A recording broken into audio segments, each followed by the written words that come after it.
ল্যাংটা বাবা আছে না নাই? ল্যাংটার এক মুরিদের সাথে একদিন আমার সাক্ষাৎ, তো জিজ্ঞাসা করলাম, কিরে মুরিদ রেজি গাইতেছি, তখন পীরের কথা শোনস নি? হুজুর শুনি মানি 100 আগে মাশাআল্লাহ, তো তুই একেবারে একজন খাস ভক্ত তোর ল্যাংটার। পর আমি বললাম, তুই যদি বাবার খাস ভক্ত হস তাহলে তোর বাবাই তোর ল্যাংটা, তোর পরনে লুঙ্গি কে? হুজুর সব দিক দিয়ে তার অনুসরণ করা লাগে না, বাবার ল্যাংটা এই জন্য কি পরে? লুঙ্গি পরে। বলেন ল্যাংটা মানুষের যে পীর হয় এটা শুধু বাংলাদেশেই সম্ভব, পৃথিবীর অন্য কোথাও সম্ভব ঠিক না বেঠিক? জোরে কান আল্লাহ তুমি হেফাজত করো, জোরে কান আমিন, আরো জোরে বলেন আমিন। আবার কিছু কপাল পোড়া আছে দেখবেন, যে এমনও কপাল পোড়া আছে দেখবেন নামাজেও যায়, মসজিদে যায়, আবার মাঝে মাঝে কোথায় যায়? মন্দিরেও যায়। আছে না নাই? মন্দিরে যায় না? মন্দিরেও যায়। এক বেচারায় রাত্রিবেলায় এক হিন্দু অধ্যুষিত এলাকা, মুসলিম হিন্দু অধ্যুষিত এলাকা, রাতের বেলা এক সফরে গেছে। যাওয়ার পরে এখন থাকার কোনো জায়গা নেই, কোথায় থাকবে রাত্রিবেলায়?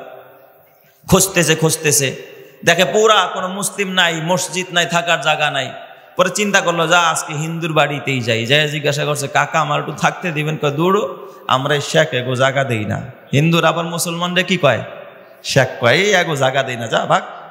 ভাগায় দিছে। কিন্তু এক বুড়া আর এক হিন্দু, সে আবার একটু দয়ালু ছিল, কয় ঠিক আছে তুমি থাকো, তবে থাকবা যে ভালো কথা, আমার ঘরে জায়গা নাই, ওই যে আমাদের যে মন্দির আছে দেবতার ঘর, ওইটার মধ্যে আজকে ঘুমাইবা।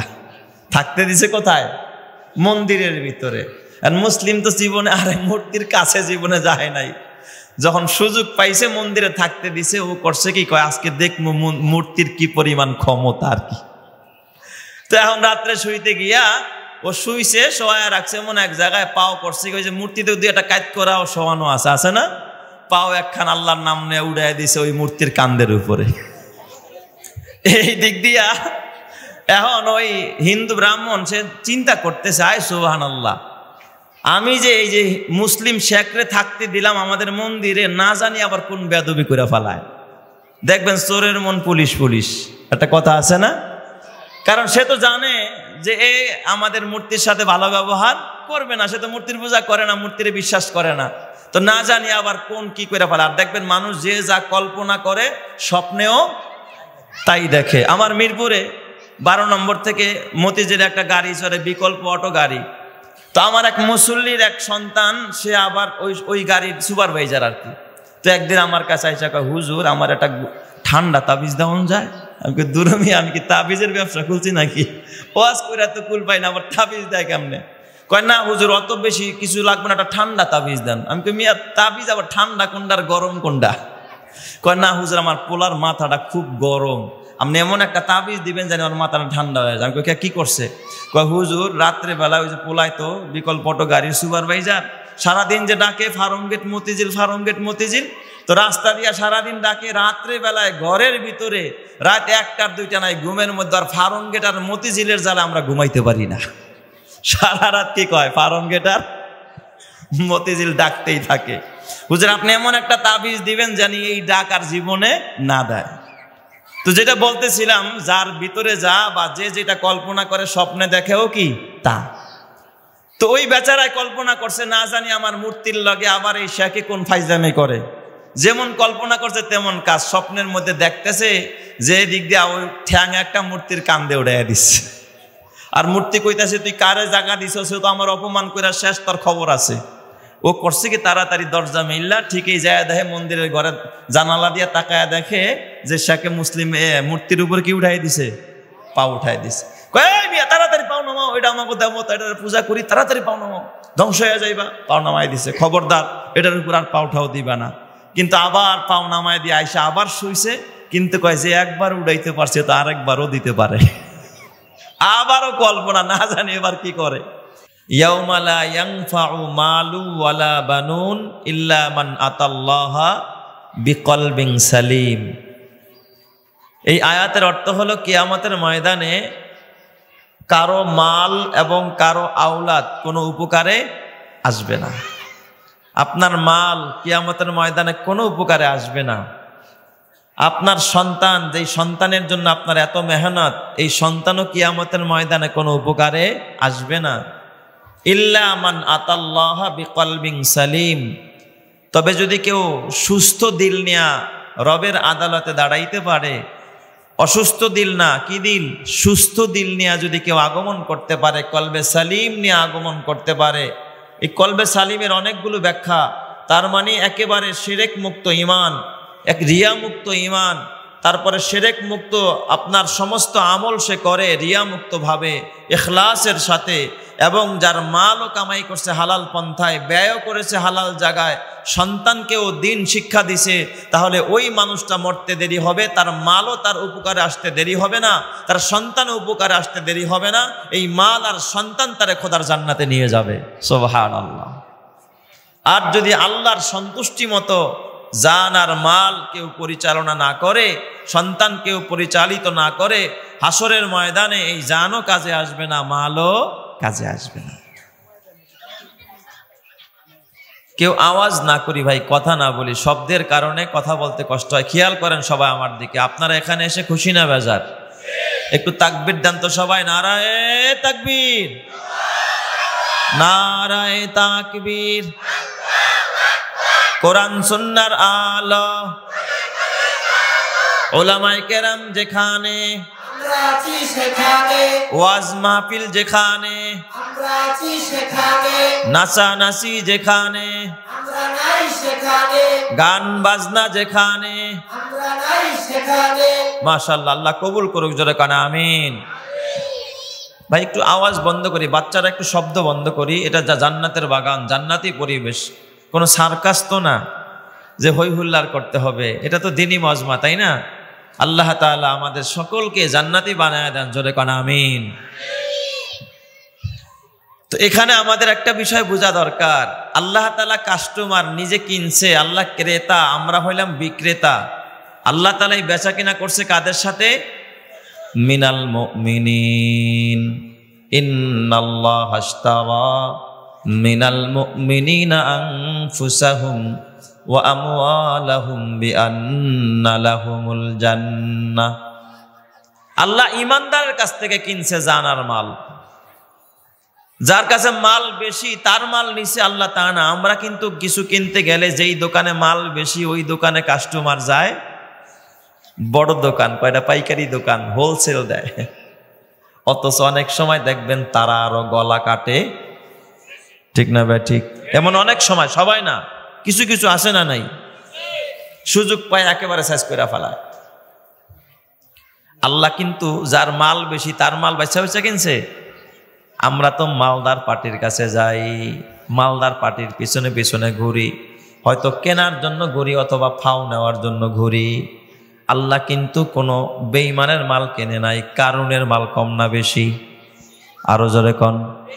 কারুনের মাল এত বেশি, পৃথিবীর ভিতরে সবচাইতে বেশি সম্পদ ছিল কার? আল্লাহ কারুনের মাল কিনে নাই। ক্ষমতাধরের জান আল্লাহ কিনে নাই। যদি কিনতেন ফেরাউনের জানটা আল্লাহকে নিতেন। ফেরাউনের জান আল্লাহ কিনে নাই, ফেরাউনের জানটা আল্লাহর পছন্দ হয় নাই। আল্লাহর পছন্দ হয়েছে গাজাবাসীর জীবন। সুবহানাল্লাহ বলবেন না সবাই? আল্লাহর পছন্দ হয়েছে কাদের জীবন? গাজার জীবন, ফিলিস্তিনবাসীর জীবন। যেই ফিলিস্তিনবাসী জীবনটাও দিছে, জানও দিছে, সাথে সাথে মালও আসেনি, কিছু মাল, ঘর বাড়ি সব শেষ করে দিছে না? কার জন্য দিছে জোরে কোন? কার জন্য? আমি দেখেছি গাজাবাসীর এক, আহারে, শহীদ সন্তান মায়ের কোলে, তারপর মায়ের চোখে চোখে পানি নাই, মা মুস্কি হাসতেছে, মা তারপরও পিছপা হয় নাই। আমার সন্তান গেছে, আমার স্বামী গেছে, তাতে আমার কষ্ট নাই।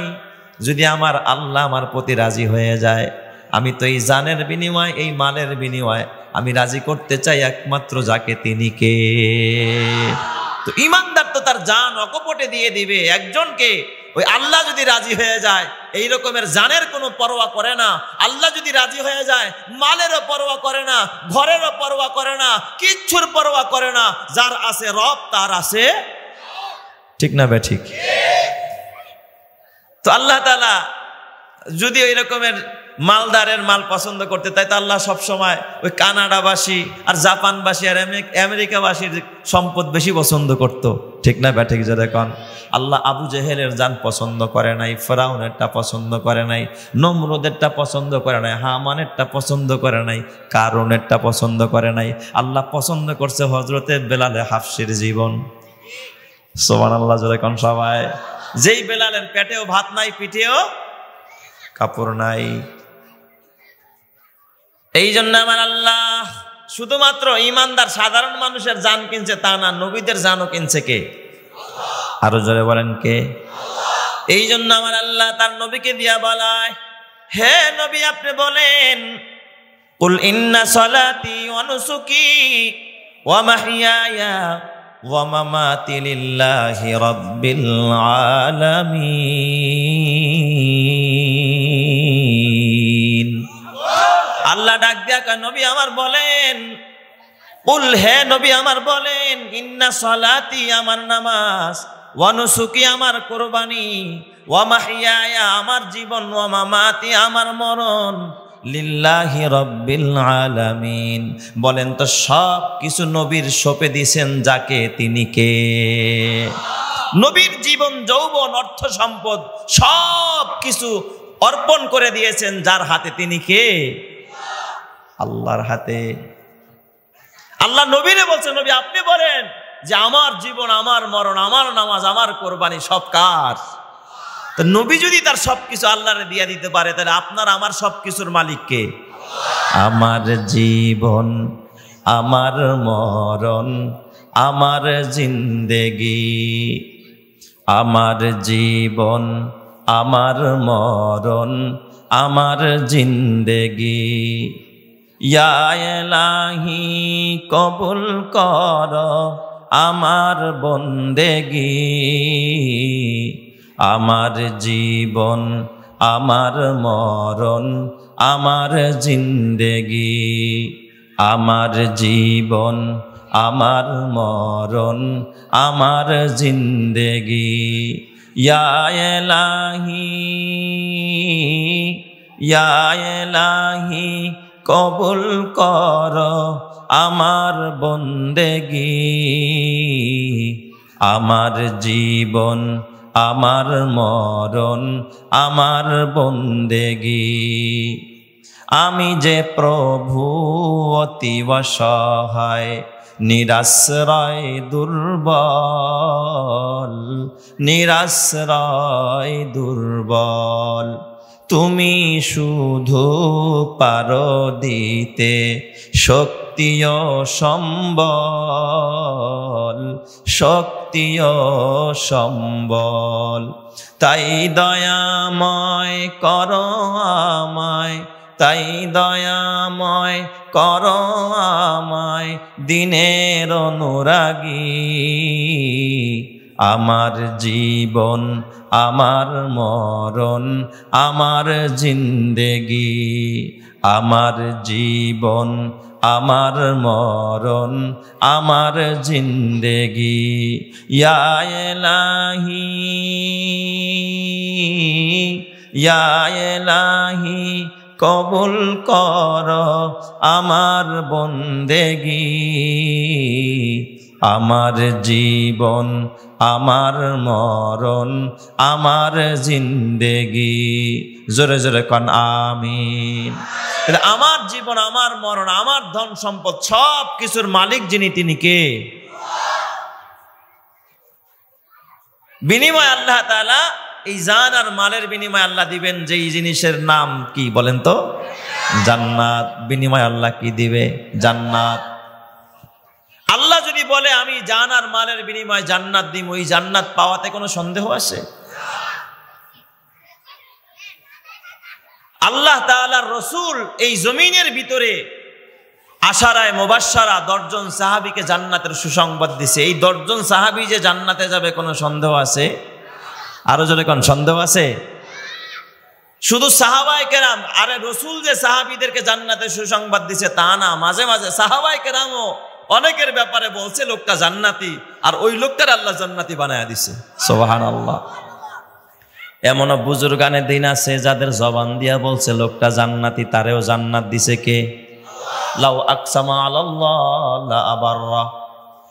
কিছু কিছু বুজুর্গানের দিন এমন আছে যাদের জবান দিয়া যদি কাউরে জান্নাতি বলে ফেলে আল্লাহ তাআলা কবুল করে ফেলায়। আরো জোরে কোন সুবহানাল্লাহ। এ আমার বাবা, আল্লাহর নবীর সাহাবী হযরতে আব্দুল্লাহ ইবনে ওমর রাদিয়াল্লাহু তাআলা আনহু একদিন এক মজলিসের ভিতরে আব্দুল্লাহ ইবনে ওমর পাশে এক সাহাবী হাঁটতে, সাহাবীরা ডাক ডাকে, এই সাহাবী শুনছনি? কয় কি? কয় ওই যে একটা মহিলা দেখা যায়, ওই মহিলাটা জান্নাতি। সুবহানাল্লাহ কোন সবাই। আব্দুল্লাহ ইবনে ওমর একজন মহিলার দিকে তাকায়া কি বলতেছে যে ওই মহিলাটা কি? জান্নাতি। পাশের ওই সাহাবী কয়, আব্দুল্লাহ ইবনে ওমর তুমি কি জান্নাতের কন্ট্রাক্টরই নিছো নাকি মিয়া? এই মহিলা জান্নাতে যাবে তুমি কেমনে জানলা? আব্দুল্লাহ ইবনে ওমর ডাক দিয়া বলেন, এ সাহাবী তুমি তো জানো না আমি তার জান্নাতের সুসংবাদ দিছি তা না, আমি দোজাহানের নবীর জবানে আমি শুনেছি এই ভদ্র মহিলাকে একদিন আমি নবীর দরবারে আসতে দেখেছি। একজন অসহায় মহিলা, গরিব ঘরের একজন মহিলা, চেহারাও তার জনমের কালো, দেখতে দেখা যায় না ভালো। এই অসহায় মহিলা একদিন আমি নবীর দরবারে তাকে হাজির দেখলাম। এই মহিলা যখন নবীর দরবারে আসলেন তিনি চোখের পানি ফালায়া কাঁদতে কাঁদতে নবীকে ডাক দিয়া বলে, ইয়া রাসূলুল্লাহ, ইয়া হাবিবাল্লাহ, আমি একজন অসুস্থ রোগী নবীজি, আমার মৃগী রোগ। আমি মৃগী রোগে একজন রোগী। মৃগী রোগ চিনেন তো সবাই? মৃগী রোগ উঠলে মানুষের কি থাকে না? সেন্স ঠিক থাকে না, একেবারে অচেতন হয়ে যায়, বেহুশ হয়ে যায়। ইয়া রাসূলুল্লাহ, ইয়া হাবিবাল্লাহ, আমি একজন মৃগী রোগী নবীজি, আমি জানি আপনি দোয়া করলে দোয়ার সাথে সাথে কবুল হয়। দুনিয়ার কারো দোয়া যদি বিফলে না যায় তার ভিতরে এক নম্বর হলো আপনার দোয়া। নবীজি আপনি চাইতে দেরি হয়, আমার আল্লাহ আপনার দোয়া কবুল করতে দেরি করে না। ইয়া রাসূলুল্লাহ, ইয়া হাবিবাল্লাহ, আপনি একটু দোয়া করে দেন, আল্লাহ যেন আমার রোগটারে দূর করে দেয়, আল্লাহ যেন রোগটা দূর করে দেয়, আমি যেন সুস্থ হয়ে যাই। নবীজি আপনি একটু দোয়া করেন। নবীজি আমার ডাক দিয়া বললেন, এ মা শোনো, তুমি যথার্থ বলেছ, আমি মুহাম্মদুর রাসূলুল্লাহ যদি আল্লাহর কাছে দোয়া করি তোমার দোয়া কবুল হবে, এতে সন্দেহ নাই। তবে মা গো, আমি তোমার একটা কথা বলি, আমি দোয়া করলে তুমি সুস্থ হয়ে যাইবা, এটা সত্য কথা, কিন্তু যদি আমি দোয়া না করি আর তুমি যদি এই অবস্থায় আরো কিছুদিন এই কষ্টটা স্বীকার করো, তুমি মরতে দেরি হবে, খোদার জান্নাতে যাইতে একটা সেকেন্ড দেরি লাগবে না। সুবহানাল্লাহ। দোয়া করলে সুস্থ হইবা এটা ঠিক, কিন্তু যদি দোয়া না করি এই রোগে আরো কিছুদিন ভোগো আর কষ্ট করো, তুমি যে জান্নাতে যাইবা এতে কোনো সন্দেহ নাই। নবী যদি বলে জান্নাতে যাইবা, সন্দেহ নাই ওই মহিলা জান্নাতি না জাহান্নামী? আরো জোরে কোন। এবার তুমি বলো আমি কি তোমার জন্য দোয়া করব কি করব না, তুমি সিদ্ধান্ত দাও। অমনি মহিলাটার চোখ দিয়া গাল বায়া বায়া পানি পড়তেছে। মহিলাটা ডাক দিয়া বলে, ইয়া রাসূলুল্লাহ, ইয়া হাবিবাল্লাহ, নবী গো, তাইলে আর আমার জন্য দোয়া করা লাগবে না, আমি সুস্থতা চাই না, আমি এইভাবে আরো কিছুদিন কষ্ট করতে চাই, এই কষ্ট স্বীকার করে আমি খোদার জান্নাতে যাইতে চাই। জোরে কোন সুবহানাল্লাহ। অনেক সময় দেখবেন অনেক ইমানদারদের ঘরে কষ্ট আছে না নাই? বিপদের পর বিপদ, ঘরে চাউল নাই, ডাউল নাই, থাকার জায়গা নাই, বসার স্থান নাই, আছে না নাই? বিপদ লাইগাই রয়েছে, যদি একটু সবর করতে পারে আর শুকুর আদায় করতে পারে আর রবের গোলামি করতে পারে, এই কষ্টের জীবনের বিনিময়ে ওই মানুষটাকে জান্নাত দিবেন যিনি, তিনি কে? আল্লাহ। এই মহিলাটা এই কথাটা শুই না নবীর দরবার থেকে কানতে কানতে চলে যাইতেছে। কিছু দূর গেছে, শেষ মাথায় গিয়ে আবার ফেরত আসতেছে। আব্দুল্লাহ ইবনে ওমর কয়, আমি দেখতেছি তিনি চলে গেলেন, গিয়া কিছু দূর গিয়া আবার নবীজির দরবারে কি আসছে? ফেরত আসছে। নবীজির কাছে ফেরত আইসা নবীজিকে ডাক দিয়া বললেন, ইয়া রাসূলুল্লাহ, ওগো নবীজি, আপনি আমার জন্য সুস্থতার দোয়া করেন নাই, তাতে সমস্যা নাই। তবে নবীজি আমার এই মৃগী রোগের কারণে, মৃগী রোগটা যখন আমার শরীরের মধ্যে দেখা দেয়, নবীজি আমি মহিলা মানুষ, আমার তখন সেন্স ঠিক থাকে না, আমি তখন গড়াগড়ি খাই, আমার কাপড় চোপড়গুলো ঠিক থাকে না, আমি একজন মহিলা, ইয়া রাসূলুল্লাহ আমার সতর বের হয়ে যায়, আমার কাপড় অনেক সময় হাঁটুর উপর উঠে যায়, কারণ তখন তো আমি আমার নিজের কন্ট্রোল আমি রাখতে পারি না ইয়া রাসূলুল্লাহ। আর আমি একজন পর্দানিশীন নারী, ইয়া রাসূলুল্লাহ আমার সতরটা উঠে যাবে, এটা আমি বরদাস্ত করতে পারি না। নবীজি আমি সুস্থতার জন্য দোয়া চাই না, অন্তত আপনি আল্লাহকে এতটুকু বলেন আমার ওই রোগটা ওঠার পরে যেন আমার সতরটা খুলে না যায়, আমার কাপড়টা খুলে না যায়, দুনিয়ার মানুষের সামনে যেন আমি বেইজ্জত না হয়ে যাই। চিৎকার মেরে কোন সুবহানাল্লাহ। অমনি নবী আমার হাত তুলে দোয়া করেন, আল্লাহ আল্লাহ গো তোমার বান্দি সবর করতেছে রোগের উপরে, আল্লাহ তুমি তোমার বান্দিটা সতরটার হেফাজত করো। আল্লাহ নবী দোয়া করে দিলেন, এ আমার বাবা ওই মহিলাটা যতদিন বেঁচে ছিলেন এরপর থেকে যতবার তার শরীরে মৃগী রোগ উঠেছে কোনোদিন তার কাপড় টাকনগিরার উপরে কোনোদিন আর উঠে নাই। জোরে কন্না আল্লাহু আকবার। কাদেরে কুদরাতু দানাদ হারচে খাহাদ আকুনাদ, কাদেরে কুদরাতু দানাদ হারচে খাহাদ আকুনাদ, মুরদারা উ জাবা বখশদ জিন্দারা বে জাকুনাদ, মুরদারা উ জাবা বখশদ জিন্দারা বে জাকুনাদ। তাইলে বলেন সর্বময় ক্ষমতার মালিক যিনি তিনি কে? আল্লাহর ক্ষমতা আছে না নাই? তাহলে আল্লাহ যদি কাউরে বলে আমি তাকে দিব জানার মালের বিনিময়ে জান্নাত, ওই লোকটা জান্নাতি না জাহান্নামী? আরো জোরে কন। তাহলে জান্নাত দেওয়ার মালিক কে? নাকি খাজা বাবা, হ্যাঁ, গাজা বাবা, সালা বাবা, তালা বাবা, বিড়ি বাবা, আন্ডা বাবা, উল্টা বাবা? আমার মিরপুরে এক, হারে বাবার তোর বর্তমানে কি নাই, শেষ নাই, শেষ আছে। আমার মিরপুরে এক মাজার, উল্টা বাবার মাজার। তা আমি বললাম জীবন বইরা এত বাবার আবিষ্কার শুনলাম, এই উল্টা বাবার আবার উল্টা বাবা কয় কে? এটা তো নাম শুনি নাই। তো আমার এক মুরিদে কয় হুজুর এই বাবাই নাকি মাঝে মাঝে গায়েবের খবর কয়। কিসের খবর কয়? আপনারা বলেন গায়েবের মালিক কে? একমাত্র গায়েবের খবর জানেন যিনি, তিনি কে?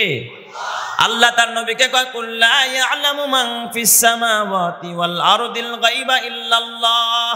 হে নবী জানায়া দেন আসমান জমিনের ভিতরে আল্লাহ ছাড়া কেউ গায়েব জানে না, একমাত্র কেবলমাত্র শুধুমাত্র যিনি গায়েবের খবর রাখেন তিনি কে? আল্লাহ। তো ওই বাবাই নাকি গায়েবের খবর জানে। তো মাঝে মাঝে মানুষে গিয়া জিগায় যে আমার পেটে ছেলে হবো না, আমি কালকে রোদ হবে না বৃষ্টি হবে, কিন্তু কয় যখন এই বাবার কাছে লোকজন আসে কিন্তু বাবায় যা কয় তার উল্টাটা হয়। বাবায় যা কয় তার কি হয়?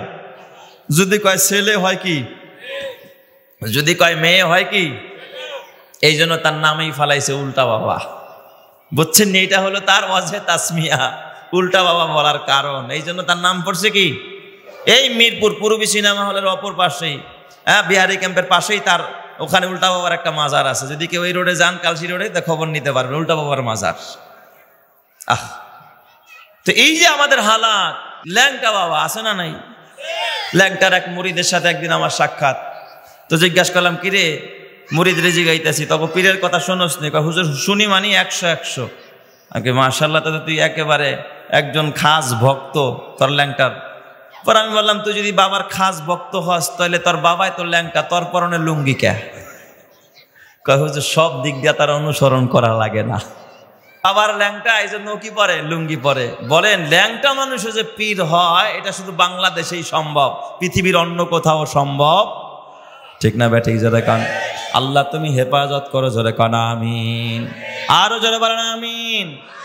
আবার কিছু কপাল পোড়া আছে দেখবেন, যে এমনও কপাল পোড়া আছে দেখবেন নামাজেও যায়, মসজিদে যায়, আবার মাঝে মাঝে কোথায় যায়? মন্দিরেও যায়। আছে না নাই? মন্দিরে যায় না? মন্দিরেও যায়।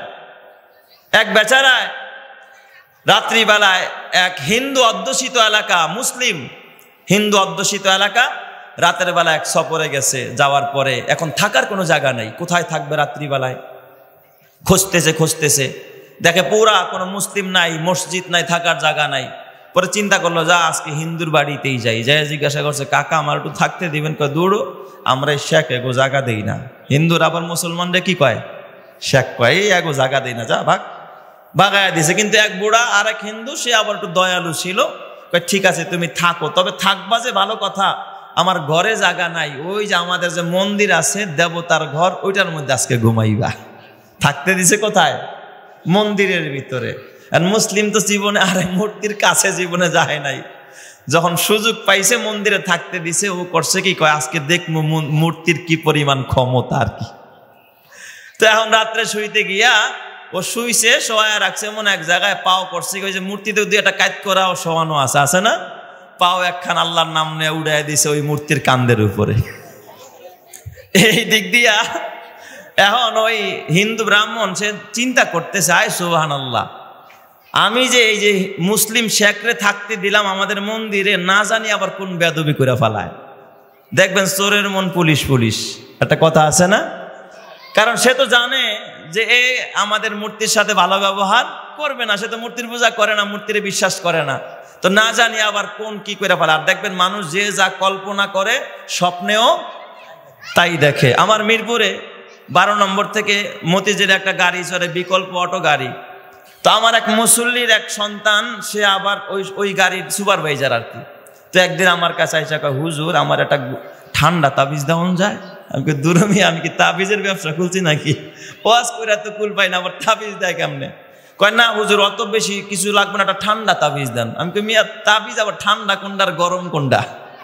কয় না হুজুর আমার পোলার মাথাটা খুব গরম, আপনি এমন একটা তাবিজ দিবেন জানি আমার মাথাটা ঠান্ডা হয়ে যায়। আমি কই কি করছে?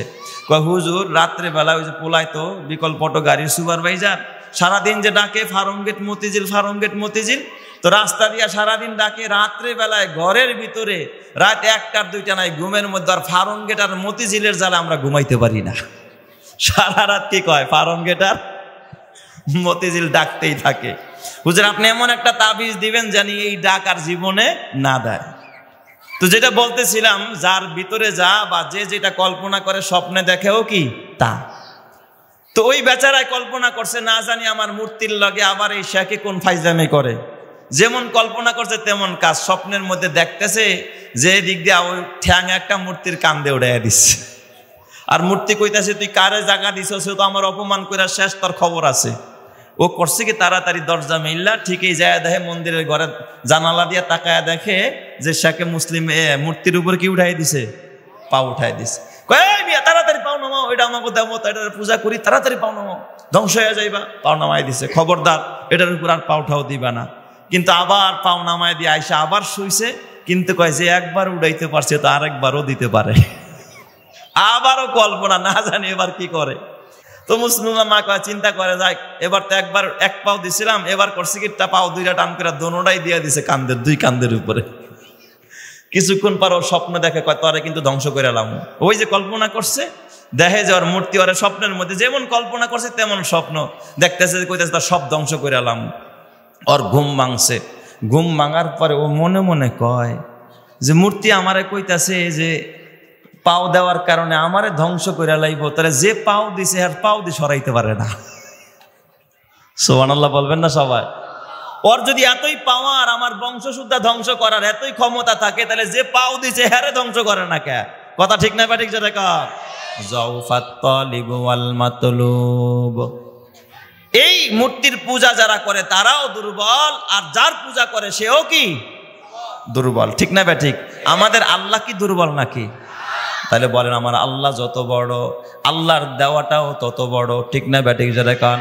আল্লাহ যত বড় তার দানটাও তত বড়। ঠিক কিনা? কিয়ামতের ময়দানে আল্লাহ বলেন, এ বান্দা নুজুলাম মিন গফুরির রহিম, আমি আল্লাহ ওই জান্নাতকে তোদেরকে দিব মেহমানদারি স্বরূপ।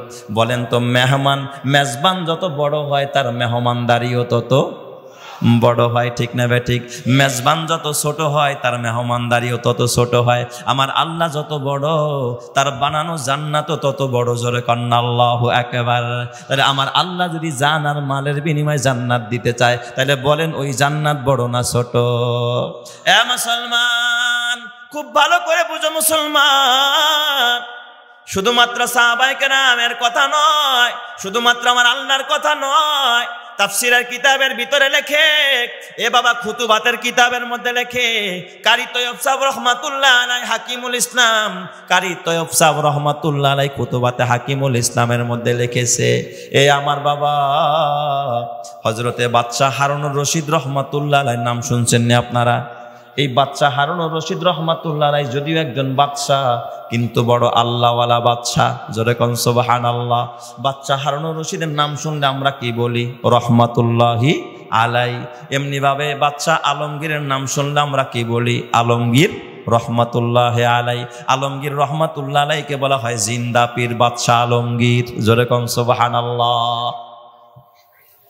কিন্তু যদি কোনো জালেম শাসকের নাম আসে, কেউ কি তখন রহমাতুল্লাহ আলাইহি কয়? লানাতুল্লাহ কয়। যেমন একজন জালেম শাসকের নাম হলো বাবা হাজ্জাজ বিন ইউসুফ। নাম কি? ভালো কামও কম করে নাই, ভালো কামও বাইতুল্লাহ বানানোর ক্ষেত্রেও হাজ্জাজ বিন ইউসুফের অবদান আছে, বাইতুল্লাহ বানাইছে। কাবা নির্মাণের ক্ষেত্রে হাজ্জাজ বিন ইউসুফের কি আছে? অবদান আছে। এই বাচ্চা হাজ্জাজ বিন ইউসুফ ভালো কাজও করছে, আবার আলেমদেরকে ফাঁসির কাস্টেও ঝুলাইছে। এমন কোন জুলুম নাই হাজ্জাজ বিন ইউসুফ করে নাই। এই হাজ্জাজ বিন ইউসুফ এত বড় জালেম, তার উজির একদিন হাজ্জাজ বিন ইউসুফ রে ডাক দিয়া কয়, বাদশাহ, ও বাদশাহ, জানেননি আপনার জনগণ আপনারা কি বলে? কয় না তো, বলো তো কি বলে? কয় সবাই আপনারা জালেম বলে গালি দেয়, আপনি নাকি একটা জালেম বাচ্চা, সবাই আপনারা জালেম কয়। এই জন্য এখন হাজ্জাজ বিন ইউসুফ বলার আগে সবাই কি বলে? তারে জালেম বাদশা বলে হাজ্জাজ বিন ইউসুফকে। কয় দূর বেটা উজির, তুই খবর রাখোস না দেশের, আমারে কেউ জালেম বলার মতো সাহস নাই। কারে মিয়া, আমি যা জানি বাদশা আপনি তা জানেন না, আপনি তো জনগণের মাঝে যান না, থাকেন তো চার দেয়ালের ভিতরে, খবর রাখেন না। কয় তাইলে আমি একটু রাজপথে যাব, আজকে দেখবো আমার জনগণ আমারে কি বলে। ছদ্মবেশে, তখন তার টেলিভিশন না যে সবাই দেখে আর বাচ্চারে চিনে, সাধারণ মানুষ তাকে চিনেই না, দেখবো কেমনে? টেলিভিশনের পর্দায় তো আর দেখা যায় না। তো বাচ্চা হাজ্জাজ বিন ইউসুফ স্বাভাবিক পোশাকে একদিন রাতের বেলায় রাস্তায় বের হয়েছে, দেখে এক লোক রাস্তা দিয়ে হাঁটতেছে, জিজ্ঞাসা করতেছে, এই বেটা, ওই তুমি কি বাচ্চা হাজ্জাজ বিন ইউসুফ রে চিনো? তখন ওই পথিক ডাক দেয়া কয়, দূর মিয়া, ওই জালেম রে চিন্না লাভটা কি? কি কয়? জালেম রে চিন্না? বাদশাহ হাজ্জাজ কয়, আরে ঠিকই তো, আমারে তো গালি দেয় সবাই। এবার বাদশাহ একটু গাইরাতে লাগছে, পেস্টিজে লাগছে, যে আমার আগে সুরে গালি দেয় সহ্য করা যায়, সামনাসামনি গালি দিছে, যেই বেচারাই নিরপরাধ মানুষরাই ছাড়ে না, আর সামনে যে গালি দিছে এরা কি ছাড়বে? কথা কয় না, ছাড়বে? বাচ্চার গায়রাতে লাগছে, পেস্টিজে লাগছে। বাচ্চা কয়, বেটা, ওই তুই আমারে চিনোস? আমি কে? কয় না তো, আপনারা চিনলাম না। কয় আনা হাজ্জাজ বিন ইউসুফ, আমি নিজেই হাজ্জাজ বিন ইউসুফ। যখন এই কথা কইছে, পথিকের তো পায়জামা গরম হয়ে গেছে, যে হায় হায়, যেই লোক নিরপরাধ মানুষরাই ছাড়ে না, আর আমি তারা গালি দিছি, আমারে তো এখন কি দিব? বলি দিব, জবাই দিয়া দিব। এখন ও করছে কি? পুরা ফাফর নিছে। কয়, এই বাচ্চাই, আপনি কি আমারে চিনেন? কে কয়? পথিকে। কয় না তো, তোরে আমি চিনলাম না, তুই আবার কেডা? কয় শোনেন, আমি ওই ব্যক্তি যে মাসের মধ্যে 2 দিন আমার মাথা খারাপ থাকে, তার প্রথম দিন হলো আজকে। কারণ ও জানে যে মাথা খারাপের পরিচয় দিলে তার কোনো বিচার নাই, তার কোনো শাস্তি নাই। পাগলের কোনো শাস্তি আছে? তো আমাকে মুসলমানদের দশাও বর্তমানে তাই, ঠিক না ব্যাটিক? যেটা কন যে এখন আমাদের মাথা খারাপের পরিচয় দেওয়া ছাড়া কোনো রাস্তা নাই। কারণ যদি আরবের মুসলমান, আজমের মুসলমান, বাংলার মুসলমান, পাকিস্তানের মুসলমান, ভারতের মুসলমান, গোটা পৃথিবীর মুসলমান একাকার হয়ে যদি শুধুমাত্র যুদ্ধ করা লাগতো না, ইসরায়েলের বিরুদ্ধে কুখ্যাত কুলাঙ্গার বিনিয়ামিন নেতানিয়াহুর বিরুদ্ধে যদি শুধুমাত্র প্রস্রাব করে দিত, মুসলমানদের প্রস্রাবের মানে ছোট্ট একটা দেশ ইসরায়েল বন্যায় ভেসে যাইত। কথা ঠিক না ব্যাটিক? যেটা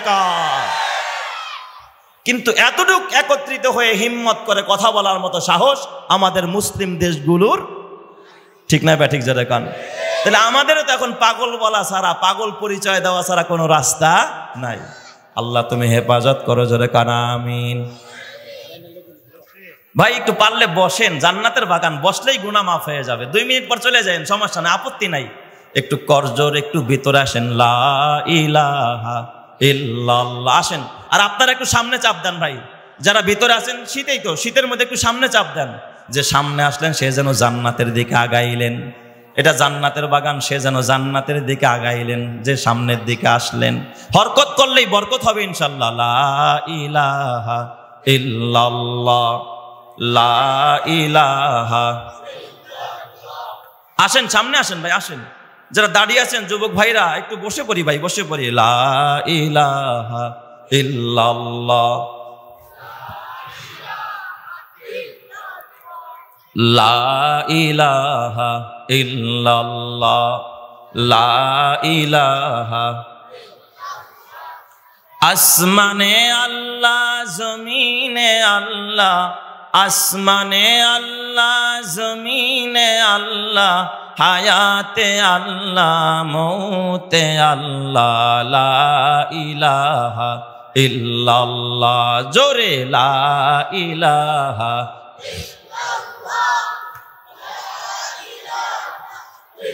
লা ইলাহা ইল্লাল্লাহু মুহাম্মাদুর রাসূলুল্লাহ সাল্লাল্লাহু আলাইহি ওয়াসাল্লাম। তাইলে কারি তৈয়ব সাহেব রহমাতুল্লাহ আলাই কুতুবাতে হাকিমুল ইসলামের মধ্যে লেখে, বাদশাহ হারুনুর রশিদ রহমাতুল্লাহ আলাই একদিন তার বিবিরে নিয়ে নদীর পাড়ে ঘুরতে গেছে। সুবহানাল্লাহ, জোরে কোন সবাই। কোথায় ঘুরতে গেছে? বিবিরে নিয়ে মাঝে মাঝে ঘোরাফেরা করা, এটাও বাবা ইসলামের বিধান, এটাও শরীয়তের বিধান। বিবির একটু আনন্দ দেওয়া, বিবির একটু খুশি রাখা, এটাও নবীর সুন্নাহ। জোরে কোন সুবহানাল্লাহ। বিবিরে খুশি রাখবেন, বিবির সাথে দুর্ব্যবহার করবেন না। এই জন্য আমার নবী কয়, খায়রুকুম খায়রুকুম লি আহলিহি ওয়া আনা খায়রুকুম লি আহলি। আল্লাহ নবী বলে, তোমাদের ভিতরে সর্বোত্তম মানুষ ওই বান্দা যে তার বিবিদের কাছে ভালো। আমি মুহাম্মদুর রাসূলুল্লাহর 11 বিবি ছিল, আমি আমার 11 বিবির কাছেই ভালো ছিলাম। জোরে কোন সুবহানাল্লাহ। নবীর কোন স্ত্রীরা নবীরে কি মনে করে না, কোনোদিন খারাপ মনে করতে পারতেন না। নবীজি বিবির সাথে কেমন আনন্দ করতেন। মা আয়েশা সিদ্দিকা রাদিয়াল্লাহু তাআলা আনহা, আল্লাহর নবী একদিন মা আয়েশার ডাক দেয়া, আয়েশা চলো আয়েশা গো, আজকে একটু বাহিরে যাই, ওই যে পাহাড় দেখা যায়, একটু ঘুরে আসি। আয়েশা চলো। মা আয়েশাকে নিয়ে নবীজি আমার যখন বাহিরে গেলেন, আয়েশা দেখি দৌড় দাও, রাতের বেলায় কেউ নাই, জ্যোৎস্না রাত, তারকা মিটিমিটি হাসতেছে। আয়েশা দেখি ওই যে একটা পাহাড় দেখা যায়, কে আগে গিয়া পাহাড়টাকে স্পর্শ করতে পারে। ওই সময় মা আয়েশা তো অল্প বয়সের একটা ছোট্ট মেয়ে, আর নবী আমার বয়সে অনেক বড়। মা আয়েশা দৌড়ায় অমনি পাহাড়ের গায়ে হাত দিয়া বললেন, ইয়া রাসূলুল্লাহ, পারলেন না তো। সুবহানাল্লাহ, জোরে কোন সবাই। নবীরে কি কয়, একগাল হাইসা দিয়া কয়, হুজুর আপনি পারলেন না, আমি জিততে গেছি আজকে। সুবহানাল্লাহ কোন সবাই। নবীজিও মুস্কি হাসি দেখা, হ্যাঁ আয়েশা আসলে আমি আজকে তোমার সাথে পারলাম না। এর বেশ কিছুদিন পর আল্লাহর নবীজি মা আয়েশার ডাক দিয়া কয়, আয়েশা গো আজকে একটু চলো, ওই যে একটা কি যেন গাছ দেখা যায়, একটু সামনে যাও, একটু দৌড় দাও, দেখি আজকে কে আগে যাইতে পারে। হাদিসের কিতাবে লেখে, তখন মা আয়েশা সিদ্দিকার বয়স 18 বছর হয়ে গেছে। নারীদের বয়স বাড়লে একটু শরীরটা স্থূল দেওয়া হয়ে যায়, মোটা হয়ে যায়। মা আয়েশা আগের মতো দৌড়াইতে পারে না, একটু পিছনে পড়ে গেলেন। নবী আমার আগে চলে গেলেন। নবী আমার ওই পাহাড়টা ধইরা মা আয়েশার দিকে তাকাইয়া নবীজি হাইসা দিয়া বলে, ইয়া আয়েশা তিলকা বিতিলকা, আয়েশা রে আমি আজকে ওই দিনের প্রতিশোধ নিলাম। ওই দিন তুমি আমারে ঠকায়া দিছিলে, আজকে আমি তোমারে ঠকায়া দিলাম। চিৎকার মেরে কন্যা আল্লাহু আকবার। আর জোরে কন্যা আল্লাহু আকবার। তাহলে বলেন তো বাবা, ইসলামের ভিতরে এই রকমের স্বামী স্ত্রীর আনন্দ ইসলামের মধ্যে আছে না নাই? আরো জোরে বলেন না, আছে না নাই? এ মুসলমান, আমার নবী শুধু তাই না, মাঝে মাঝে আমার নবী রান্নাঘরে গিয়া বিবির কাজে সহযোগিতা করতেন। আমার বিশ্ব নবী রহমাতুল্লিল আলামিন, আমার নবীজি মা আয়েশাকে হুমায়রা কয়া ডাকতেন। হুমায়রা মানে লাল সুন্দরী। সুবহানাল্লাহ কোন সবাই। হুমায়রা মানে কি? লাল সুন্দরী। মা আয়েশা, আপনারা কথা বলেন না, একটু চুপচাপ থাকেন। মা আয়েশা সিদ্দিকা রাদিয়াল্লাহু তাআলা আনহা যখন রোদ্রে যাইতেন, রাগ করতেন, চেহারাটা আনারের মতো লাল কালার হয়ে যাইত। এই জন্য নবীজি আমার হুমায়রা কয়া ডাকতেন। হুমায়রা মানে লাল সুন্দরী। সুবহানাল্লাহ কোন সবাই। তো একদিন নবীজি ঘরে ঢুকছে, ঘরে ঢুকা দেখে ঘরের ভিতরে গিয়া জিজ্ঞাসা করতেছে সালাম দিয়া, আয়েশা আইনা আংটি, আয়েশা তুমি কোথায়? কয় ইয়া রাসূলুল্লাহ আমি তো এই যে রান্না ঘরে। কি করো? কয় রুটি বানাইতেছি। আর কে? কয় আপনার কলিজার টুকরা হযরতে ফাতেমা। জোরে কোন সুবহানাল্লাহ। তার মানে মা আয়েশা সিদ্দিকা রুটি বলতেছে আর ফাতেমা হাত দিয়া রুটি তার মধ্যে ভাজতেছে, সেকা দিতেছে। রুটি বানায় একজনে ভাজে, দেখেন না রুটি বানানোর দৃশ্য। নবীজি আমার ডাক দিয়া কয় ফাতেমা, এ ফাতেমা মারে, তোমার আম্মা হযরতে আয়েশা অনেক কষ্ট হয়ে গেছে, এই আগুনের কাছে বসে বসে রুটি বানাইতেছে, তোমার মাকে ঘরে পাঠায় দাও, তোমার মা গোসল করুক, রেডি হোক, আমি মুহাম্মদুর রাসূলুল্লাহ এখন কিছু রুটি বানায়া দিব, আর তুমি ফাতেমা রুটি ভাজতে থাকো। জোরে কোন সুবহানাল্লাহ। তার মানে আমার নবী রহমাতুল লিল আলামিন হয়েও রান্নাঘরে গিয়া বিবির কাজে সহযোগিতা করছে, রুটি বানায়া দিছে, তার কলিজার টুকরা ফাতেমা রুটি ভাজতেছিল। জোরে কোন সুবহানাল্লাহ। একদিক দিয়া ফাতেমা রুটি ভাজতেছে, আরেক দিক দিয়া নবীজি রুটি বলতেছে, রুটি বানাইতেছে। কিন্তু ফাতেমা রাদিয়াল্লাহু তাআলা আনহা রুটি বানাইতে গিয়ে দেখে যে রুটি ভাজতেছি উল্টায় উলট পালট করে, কিন্তু রুটি কাঁচা কাঁচাই থাকে, রুটি কি হয় না? ভাজার হয় না, রুটি তো সেকা হয় না। ফাতেমা ডাক দিয়া কয় আব্বা, ও কলিজার টুকরা আব্বা, আমার মা হযরতে আয়েশা এতক্ষণ রুটি বানায় দিল, আব্বা গো রুটিগুলো কত সুন্দর ভাজা হইতেছিল, কত সুন্দর ফুলতেছিল আব্বা, কিন্তু আপনি আটা দিয়া রুটি বানানো যখন আরম্ভ করলেন, আপনার হাতের বানানো রুটিতে তো আগুন লাগে না বাবা, সেকা হয় না, কাঁচা রুটি কাঁচাই থাইকা যায়। আব্বা কারণ বুঝতে পারলাম না। নবীজি অমনি নবীজির দিকে তাকাইয়া হযরতে ফাতেমা বলেন, আমি তাকায় দেখি ও আইনা হুতাজরিফান, আমার নবীর দুইটা গাল বয়া বয়া পানি পড়তেছে। নবী আমার ডাক দিয়া কয় ফাতেমা মারে, তুই তো জানোস না এই আটার গায়ে তোর বাবা মুহাম্মদুর রাসূলুল্লাহর হাত লেগেছে রে মা, আর যেই আটার গায়ে, যেই রুটির গায়ে তোর বাবা মুহাম্মদুর রাসূলুল্লাহর হাত লেগেছে, ওই আটাকে দুনিয়ার আগুন কেন রে মা, জাহান্নামের আগুনও যদি লাগানো হয় এই রুটিকে কোনোদিন পুরাইতে পারবে না। চিৎকার মেরে কান্না আল্লাহু আকবার, আর জোরে কান্না আল্লাহু আকবার। আমার পাগল মন ওই মদিনার প্রেমে পড়েছে, বলো পাগল মন ওই মদিনার প্রেমে পড়েছে। ওই মদিনা এই মনকে, ওই মদিনা, ওই মদিনা এই মনকে বন্দি করেছে, বলো পাগল মন ওই মদিনার প্রেমে পড়েছে, বলো পাগল মন ওই মদিনার প্রেমে পড়েছে। জানি না ওই মদিনায় কি আছে মধু, মদিনা মদিনায় আমায় করেছে জাদু, জানি না ওই মদিনায় কি আছে মধু, মদিনা মদিনায় আমায় করেছে জাদু।